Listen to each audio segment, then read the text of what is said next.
Guys, welcome back to my video. तो अब मैंने पार्ट 1 बनाया था जिसमें मैंने यहाँ तक आपको एक्सप्लेन किया था बात ठंडी की चैप्टर, और आज मैं यहाँ से पढ़ाने वाला हूँ एंड तक। तो चलिए शुरू करते हैं। रमज़ान ने ठंडी सांस भरी। उसने रसीला को ठहरने का संकेत किया और कोठरी में चला गया। थोड़ी देर बाद उसने कुछ रुपये रसीला की हथेली पर रख दिए। रसीला के मुंह में से एक शब्द न निकला। सोचने लगा, बाबू साहब की मैंने इतनी सेवा की, पर दुख उन्होंने सहातन नहीं दिया। रमज़ान को देखो, गरीब है परंतु आदमी नहीं देखता है, ईश्वर उसका भला करे। तो इससे हमें क्या समझ में आता है, इसमें उसने कहा, रमज़ान ने एक ठंडी सी सांस भरी। उसके बाद उसने कहा कि उसने रसीला से कहा कि तुम यहीं पर रुको, मैं अभी आ रहा हूँ। तो अब वो कुछ पैसे लेके आया। उसने रसीला को पैसे दे दिए उसके बच्चों के इलाज के लिए, लेकिन रसीला को वो पैसे लेने टाइप से शर्म सी आ रही थी। उसके वो कुछ बोल नहीं रहा था, क्योंकि मतलब कि वो भी ये सोच रहा था, उसे उस चीज़ का दुख था कि जिस मालिक की वो जिस जगह वो नौकर था, इंजीनियर जगत सिंह के यहाँ, जिसकी वो इतनी सेवा करता है, उसने उसकी मुसीबत के टाइम पे मदद नहीं की। और रमज़ान जो इतना गरीब है, उसने उसकी मदद की। तो वो यही कहता है कि ईश्वर इसका भला करे, ये मेरे लिए ईश्वर जैसा है। रसीला के बच्चे स्वस्थ हो गए। उसने रमज़ान का ऋण चुका दिया, केवल 8 आने बाकी रह गए। रमज़ान ने कभी भी पैसे न मांगे, फिर भी रसीला उसके आगे आँख न उठा पाया। तो इससे हमें क्या समझ में आता है कि रसीला के बच्चे अब अच्छे हो गए, तो उन पैसे जो उसे दिए थे उसने लगभग रसीला ने रमज़ान के सारे पैसे चुका देते, बस 8 आने बच रहे थे। यहाँ पे ऋण का मतलब होता है कर्जा, ठीक है, जो कर्जा लेते हैं उसे। तो उसने आधा कर्जा उसका चुका देता, बस 8 आने बाकी रह गए थे उसके देने। और इसलिए इसकी वजह से ही रसीला की आंखें हमेशा नीचे रहती थी कि उसके वो पैसे नहीं दे पाता, तो एक ऐसी उसको शर्म आती थी। एक दिन की बात है, बाबू जगत सिंह किसी से कमरे में बात कर रहे थे। रसीला ने सुना, इंजीनियर बाबू कह रहे थे बस 500, इतनी सी रकम देकर आप मेरा अपमान कर रहे हैं। हुजूर मान जाइए, आप समझे, आप मेरी काम मुफ्त में किया है।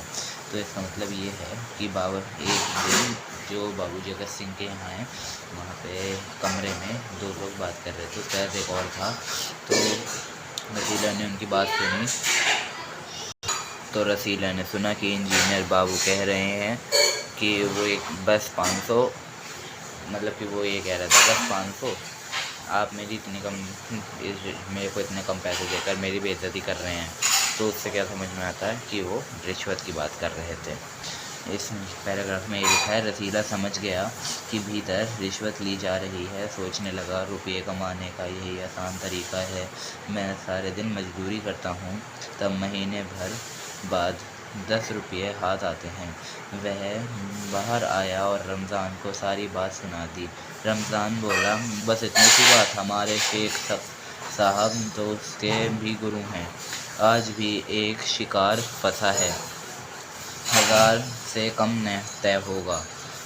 भैया मतलब भैया, गुनाह का फल मिलेगा या नहीं यह तो भगवान जाने, पर ऐसी ही कमाई से कोठरियों में रहते हैं, और एक हम हैं कि परिश्रम करने पर भी हाथ में कुछ नहीं आता। तो इस पैराग्राफ में ये बताया गया है कि रसीला को पता चल गया कि वो रिश्वत की बात चल रही है अंदर, तो वो जाके रमज़ान से यह जाके बात बताता है कि ऐसे रिश्वत की बात करते हैं मेरे मालिक। तो वो कहता है कि शेख सलीमुद्दीन जो जिनके मैं यहाँ चौकीदार हूँ, वो तो इसके भी गुरु हैं, मतलब इसके भी मास्टर हैं। वो आज भी एक शिकार फंसा है, वो भी 1000 से कम में तय ना होगा। मतलब कि ये बताना चाह रहा है उससे कि उसके जो शेख सलीमुद्दीन है वो उससे भी बड़ा रिश्वतखोर है। तो आगे का पढ़ते हैं। रसीला सोचता रहा, मेरे हाथ से सैकड़ों रुपए निकल गए, अब धर्म भी ना बिगड़ा। एक एक आना भी जोड़ता तो काफ़ी रकम जुड़ जाती। इतने से इंजीनियर साहब की आवाज़ लगाई, रसीला दौड़कर 5 रुपए की मिठाई ले आओ। मतलब कि इतने में अब वो सोच रहा था कि अगर मैं भी एक एक आना जोड़ता तो मेरे पास भी काफ़ी रकम जुड़ जाती, मैंने जो खर्चा किया है वो इतना नहीं होता। तो फिर इतने में ही इंजीनियर साहब ने आवाज़ लगा दी, इंजीनियर बाबू जगत सिंह ने आवाज़ लगा दी कि जल्दी से दौड़कर 5 रुपए की मिठाई ले आओ। रसीला ने 4.5 रुपए की मिठाई खरीदी और रमज़ान को अठन्नी लौटाकर समझा कि कर्ज उतर गया।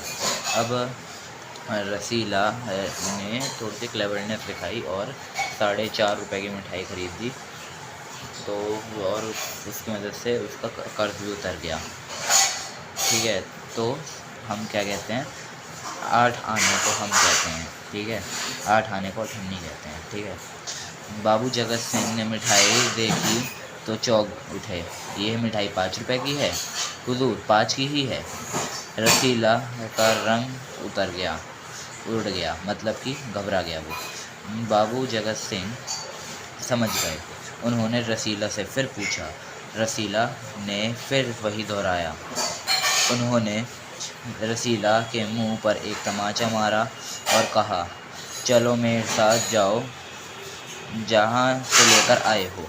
तो इस समय ये समझ में आता है कि उसने जैसे उसके पास मिठाई ले गया है, वो देखो रसीला अपने वो कर्ज दूर करना चाहता, क्योंकि वो उस कर्ज से बहुत शर्मिंदा था कि वो उससे पैसे भी चुका देगा और उसका काम भी हो जाएगा, थोड़ा बहुत क्लेवरनेस वो भी दिखा दे। लेकिन उसे इंजीनियर बाबू जगत सिंह समझ जाते हैं, उसे पकड़ लेते हैं कि ये मिठाई तो 5 रुपए की नहीं लग रही। तो फिर वो पूछा, पक्का 5 की ही है? उसने कहा, हाँ जी हाँ। अब वो पहली बार झूठ बोल रहा था, पहली बार ऐसी चीज़ कर रहा था, तो उसकी शक्ल पे दिख रहा था कि हाँ भाई झूठ बोल रहा है ये तो फिर उसने वापस पूछा, उसने फिर वही कहा। तो फिर उसके गाल पे खींच के चाटा जड़ दिया और उसके बाद उसने कहा कि चलो लेकर चलो, फिर पूछवाओ मेरे से कहाँ से लाए हो कि 5 रुपए के कितने किया। हुजूर, झूठ कहूँ तो रसीला ने अभी अपनी बात भी पूरी नहीं की थी और इंजीनियर बाबू चिल्लाए, अभी सच और झूठ का पता चल जाएगा, अब सारी बात हलवाई के सामने ही कहना। तो अब वो कहता है कि अभी उसके पास चलो बेटा, उसकी बात पूरी भी नहीं हुई। उसने बोला बस हुजूर झूठ कहूँ तो, इतने में एकदम से वो चिल्लाया और कहा, अभी सारा सच और झूठ निकल जाएगा तेरा, तो पहले तू वहाँ पे चल, उसके बाद देखते हैं क्या होगा। तो आज के लिए इतना ही। मैं पूरी सीरीज़ कंटिन्यू करूँगा, 3rd पार्ट बनाऊँगा इसका। बस एक पेज और रह गया है, वो आपको अगली वीडियो में पढ़ाऊँगा और ग्रामर की भी वीडियो डालूँगा मैं। Thanks for watching.